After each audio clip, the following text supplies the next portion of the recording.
The idea of a warp drive taking us across large areas of space faster than the speed of light has long fascinated scientists and sci-fi fans alike.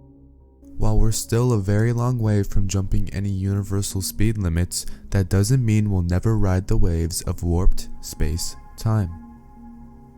Recently, a group of physicists have put together the first proposal for a physical warp drive, just like science fiction movies from the 90s, and the scientists say it shouldn't break any laws of physics. The theorized warp drives work by bending and changing the shape of space-time to exaggerate differences in time and distance that, under some circumstances, could see travelers move across distances faster than the speed of light. As always guys, please remember to like, subscribe, and follow me on Instagram and TikTok for more videos just like these. Let's get straight into it. In 1994, a researcher proposed a spacecraft powered by something called an Alcubierre drive that could achieve faster than light travel. The problem is it requires a lot of negative energy in one place, something that's simply not possible according to existing physics. But the new study has a workaround. According to researchers, it's possible to ditch negative energy and still make a warp drive.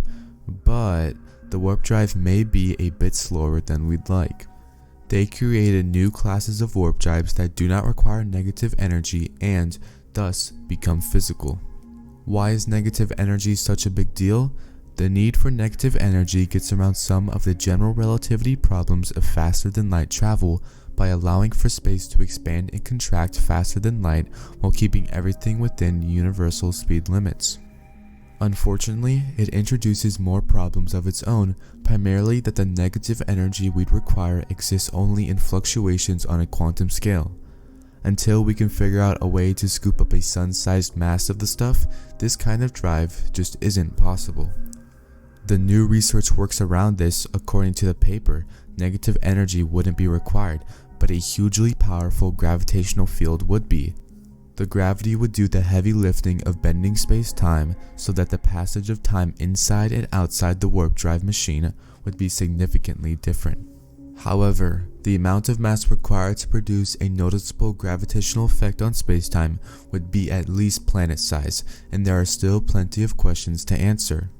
For example, if we take the mass of the whole planet Earth and compress it to a shell within a size of 10 meters, then the rate of time would only change about 1 hour. The research also theorizes the shape of the warp drive. It would be a wider, taller vessel because it would require less energy than a long and thin one. Think of a plate being held upright thrown at a wall face first, and you have an idea of the optimum warp drive shape. Even though the reality of traveling to distant stars and planets is still a long way off, the new study is the latest addition to a growing body of research that suggests the principles of warp drives are sound in scientific terms. The researchers admit that they're still not sure exactly how to put together the technology that they've described in the paper, but at least more of the numbers add up now. They're confident that far into the future, the warp drive will become a reality.